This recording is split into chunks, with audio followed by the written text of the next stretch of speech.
Hello everyone, welcome back to my channel. ನಾನು ನಿಮ್ಮ ಪ್ರೀತಿ ಅಶ್ವಿನಿ ಮಂಜುನಾಥ್. ಹೇಗಿದ್ದೀರಾ ಎಲ್ಲರೂ? ಐ ಹೋಪ್ ಚೆನ್ನಾಗಿದ್ದೀರಾ ಅಂತ ಭಾವಿಸ್ತಾ ಇದ್ದೀನಿ. ನಾನು ಕೂಡ ಚೆನ್ನಾಗಿದ್ದೇನೆ. ಇವತ್ತಿನ ವಿಡಿಯೋದಲ್ಲಿ ನಾನು ಕಡಲೆಬೇಳೆ ಚಟ್ನಿ ಮಾಡೋದು ತೋರಿಸ್ತಾ ಇದ್ದೀನಿ. ಹೇಗೆ ಮಾಡೋದು ಅಂತ ತೋರಿಸ್ತಾ ಇದ್ದೀನಿ. ಮೊದಲನೇದಾಗಿ ನಾನಿಲ್ಲಿ ಎಲ್ಲ ಇಂಗ್ರೀಡಿಯೆಂಟ್ಸ್ ಕೂಡ ರೆಡಿ ಇಟ್ಕೊಂಡಿದ್ದೀನಿ. ಅದಕ್ಕೂ ಮುಂಚೆ ನೀವು ಮಾಡಬೇಕಾಗಿರೋದು ಇಷ್ಟೇ, ನನ್ನ ಚಾನಲನ್ನು ಸಬ್ಸ್ಕ್ರೈಬ್ ಮಾಡ್ಕೊಳ್ಳಿ, ಹಾಗೆ ಬೆಲ್ ಐಕಾನ್ ಪ್ರೆಸ್ ಮಾಡಿ ಅಂತ ಹೇಳ್ತಾ, ಏಕೆಂದರೆ ನಾನು ಮೊದಲೇ ಹೊಸದಾಗಿ ಹಾಕುವಂತಹ ವಿಡಿಯೋಗಳ ಲಿಂಕು ನಿಮಗೆ ಸಿಗುತ್ತೆ ಅಂತಲೇ ಹೇಳ್ಬೋದು. ಈ ವಿಡಿಯೋ ಸ್ಟಾರ್ಟ್ ಮಾಡೋದಕ್ಕೂ ಮುಂಚೆ ಯಾರು ನನ್ನ ಚಾನಲನ್ನು ಹೊಸದಾಗಿ ನೋಡ್ತಾ ಇದ್ದೀರಾ ಅವರು ದಯವಿಟ್ಟು ಸಬ್ಸ್ಕ್ರೈಬ್ ಮಾಡ್ಕೊಂಡು ನೋಡಿ ಅಂತ ಹೇಳ್ತಾ ಈ ವಿಡಿಯೋನ ಸ್ಟಾರ್ಟ್ ಮಾಡ್ತಾ ಇದ್ದೀನಿ ಫ್ರೆಂಡ್ಸ್. ಬನ್ನಿ ಹೇಗೆ ಎಲ್ಲ ಮಾಡೋದು ಅಂತ ತೋರಿಸ್ತೀನಿ. ಮೊದಲನೇದಾಗಿ ನಾನಿಲ್ಲಿ ಒಂದು 3/4 ಬೌಲ್ನಷ್ಟು ಕಡಲೆಬೇಳೆ ತೊಗೊಂಡಿದ್ದೀನಿ. ಹಾಗೆ ಒಂದು 1/4 ಕಪ್ನಷ್ಟು ಕೊಬ್ಬರಿ ತೊಗೊಂಡಿದ್ದೀನಿ. ಕೊಬ್ಬರಿ ಅಥವಾ ಕಾಯಿ ಎರಡನ್ನು ಹಾಕ್ಬೋದು. ಆದರೆ ಕೊಬ್ಬರಿ ಹಾಕೋದ್ರಿಂದ ತುಂಬಾ ಟೇಸ್ಟ್ ಇರುತ್ತೆ, ಯಾಕೆಂದರೆ ಆಯಿಲ್ ಕಂಟೆಂಟ್ ಇರುತ್ತಲ್ಲ, ತಿನ್ನಲಿಕ್ಕೂ ಕೂಡ ತುಂಬ ಚೆನ್ನಾಗಿರುತ್ತೆ ಅಂತಲೇ ಹೇಳ್ಬೋದು. ಇಲ್ಲಿ ಸ್ವಲ್ಪ ಕೊತ್ತಂಬರಿ ಸೊಪ್ಪು, ಒಂದು 2 ಗರಿಯಷ್ಟು ಹಸಿದು ಫ್ರೆಶ್ ಆಗಿರೋದು ಕರಿಬೇವು ತೊಗೊಂಡಿದ್ದೀನಿ. ಹಾಗೆ ನಾನಿಲ್ಲಿ 2 ನಾರ್ಮಲ್ ಮೆಣಸಿನ್ಕಾಯಿ ತೊಗೊಂಡಿದ್ದೀನಿ, ಒಂದು ಮೆಣಸಿನ್ಕಾಯಿ, ಹಾಗೆ ಒಂದು ಗುಂಟೂರು ಮೆಣಸಿನ್ಕಾಯಿ, ಒಂದು ಸ್ವಲ್ಪ ಹುಣಸೆಹಣ್ಣು, ಹಾಗೆ ಒಂದು 5ರಿಂದ 6 ಕಾಳುಮೆಣಸು, 1 ಟೀ ಸ್ಪೂನಷ್ಟು ಜೀರಿಗೆ, ಹಾಗೆ ಒಂದು ಗೆಡ್ಡೆ ಬೆಳ್ಳುಳ್ಳಿ ಸಿಪ್ಪೆ ತೆಗೆದಿಲ್ಲ ಹಾಗೆ ಇಟ್ಕೊಂಡಿದ್ದೀನಿ.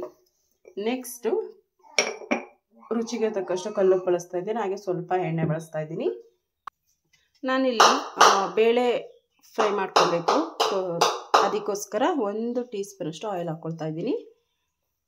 ನಾನು ಆಲ್ರೆಡಿ ಸ್ಟವ್ ಬಿಸಿಗಿಟ್ಟಿದ್ದೆ, ಆಯಿಲ್ ಬಿಸಿ ಇದೆ. ನೆಕ್ಸ್ಟ್ ಕಡಲೆಬೇಳೆ ಹಾಕ್ಕೊಂಡು ಹೊಂಬಣ್ಣ ಬರೋ ತನಕ ನೀಟಾಗಿ ಫ್ರೈ ಮಾಡ್ಕೊಬೇಕಾಗುತ್ತೆ. ಹೊಂಬಣ್ಣ ಅಂದರೆ ಗೋಲ್ಡ್ ಕಲರ್ ಬರುತ್ತೆ, ಅಲ್ಲಿ ತನಕ ಫ್ರೈ ಮಾಡ್ಕೊಬೇಕು.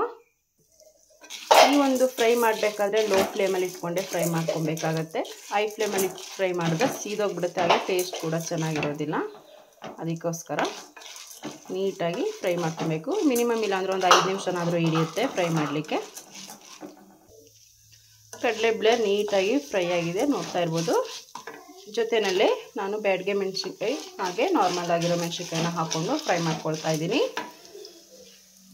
ಜೊತೆಯಲ್ಲೇ ಜೀರಿಗೆ, ಹಾಗೆ ಕಾಳುಮೆಣಸು, ಬೆಳ್ಳುಳ್ಳಿ.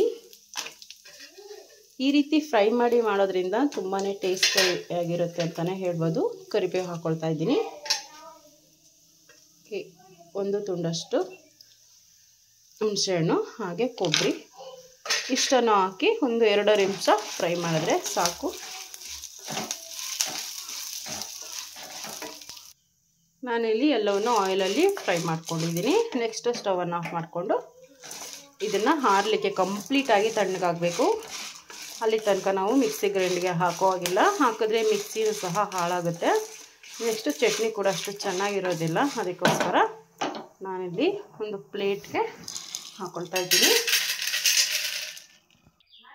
ಇವಾಗ ಇದು ಕಂಪ್ಲೀಟಾಗಿ ತಣ್ಣಗಾಗಿದೆ. ಮಿಕ್ಸಿ ಜಾರಿಗೆ ಹಾಕಿ ಇದನ್ನು ಡ್ರೈ ಆಗಿ ನಾವು ಪುಡಿ ಮಾಡ್ಕೊಬೇಕಾಗುತ್ತೆ. ನಾನಿಲ್ಲಿ ಮಿಕ್ಸಿ ಜಾರಿಗೆ ಎಲ್ಲವನ್ನು ಹಾಕ್ಕೊಂಡು, ಹಾಗೆ ಜೊತೆಯಲ್ಲಿ ರುಚಿಗೆ ತಕ್ಕಷ್ಟು ಉಪ್ಪು ಹಾಕಿ ಸ್ವಲ್ಪ ಕೊತ್ತಂಬರಿ ಸೊಪ್ಪನ್ನು ಹಾಕಿ ಪುಡಿ ಮಾಡ್ಕೊಳ್ತಾ ಇದ್ದೀನಿ. ತರ್ತರಿಯಾಗಿ ಪೌಡ್ರ್ ಮಾಡಿ ಇಟ್ಕೊಂಡಿದ್ದೀನಿ. ಹಾಗೆ ಇವಾಗ ನೀರನ್ನು ಸೇರಿಸ್ಕೊಂಡು ನೈಸಾಗಿ ರುಬ್ಕೊಂಬರ್ತೀನಿ. ಚಟ್ನಿ ಕೂಡ ನೀಟಾಗಿ ಪೇಸ್ಟ್ ಆಗಿದೆ. ನೆಕ್ಸ್ಟ್ ನಾನಿಲ್ಲಿ ಒಗ್ಗರಣೆಗೆ 1 ಟೀ ಸ್ಪೂನ್ ಎಣ್ಣೆ ಹಾಕ್ಕೊಂಡಿದ್ದೀನಿ. ಹಾಗೆ ಒಂದು 1/4 ಟೀ ಸ್ಪೂನಷ್ಟು ಸಾಸಿವೆ, ಒಂದು 1/4 ಟೀ ಸ್ಪೂನಷ್ಟು ಜೀರಿಗೆ, ಹಾಗೆ 1 ಒಣಮೆಣಸಿನಕಾಯಿ, ಕರಿಬೇವು ಹಾಕ್ಕೊಂಡು ಫ್ರೈ ಮಾಡ್ಕೊಳ್ತಾ ಇದ್ದೀನಿ. ಇಷ್ಟನ್ನು ಹಾಕ್ಕೊಂಡು ನಾವು ಸ್ಟವನ್ನು ಆಫ್ ಮಾಡ್ಕೊಂಡಿದ್ದೀನಿ. ಈಗ ರೆಡಿ ಇದೆ. ನೆಕ್ಸ್ಟ್ ನಾನು ಚಟ್ನಿಯನ್ನು ಇದೇ ಪಾತ್ರೆಗೆ ಹಾಕ್ಕೊಳ್ತಾ ಇದ್ದೀನಿ. ಹಾಕ್ಕೊಂಡು ನೀಟಾಗಿ ಮಿಕ್ಸ್ ಮಾಡಿದ್ರೆ ಚಟ್ನಿ ರೆಡಿ ಆಗುತ್ತೆ. ಹಾಗೆ ಅದೇ ಮಿಕ್ಸಿ ಜಾರಿಗೆ ನಾನೊಂದು ಟೀ ಕಪ್ನಲ್ಲಿ 1 ಕಪ್ನಷ್ಟು ನೀರನ್ನು ಹಾಕ್ಕೊಳ್ತಾ ಇದ್ದೀನಿ. ಹಾಕ್ಕೊಂಡು ನೀಟಾಗಿ ಒಗ್ಗರಣೆಯಲ್ಲಿ ಮಿಕ್ಸ್ ಮಾಡಿಕೊಂಡ್ರೆ ತುಂಬಾ ಚೆನ್ನಾಗಿರುತ್ತೆ ಫ್ರೆಂಡ್ಸ್. ಹಾಗೆ ಇದು ರೊಟ್ಟಿ ಮತ್ತು ಚಪಾತಿಗೆಲ್ಲ ಚೆನ್ನಾಗಿರುತ್ತೆ, ಎಕ್ಸ್ಪೆಷಲಿ ರಾಗಿ ರೊಟ್ಟಿಗಂತೂ ಇನ್ನೂ ಚೆನ್ನಾಗಿರುತ್ತೆ ಅಂತಲೇ ಹೇಳ್ಬೋದು. ಚಟ್ನಿ ರೆಡಿ ಇದೆ ಫ್ರೆಂಡ್ಸ್. ಈ ವಿಡಿಯೋ ಇಷ್ಟ ಆಗಿದೆ ಅಂತ ಭಾವಿಸ್ತೀನಿ. ನೀವು ಒಮ್ಮೆ ಮನೆಯಲ್ಲಿ ಟ್ರೈ ಮಾಡಿ, ಹಾಗೆ ಕಮೆಂಟ್ ಬಾಕ್ಸಲ್ಲಿ ಹೇಗಿದೆ ಅಂತ ತಿಳಿಸಿ ಅಂತ ಹೇಳ್ತಾ ಇವತ್ತಿನ ವಿಡಿಯೋನ ಇಲ್ಲಿಗೆ ಮುಗಿಸ್ತಾ ಇದ್ದೀನಿ ಫ್ರೆಂಡ್ಸ್. ನೆಕ್ಸ್ಟ್ ವಿಡಿಯೋದಲ್ಲಿ ಸಿಗ್ತೀನಿ. ಟೇಕ್ ಕೇರ್, ಬಾಯ್ ಬಾಯ್.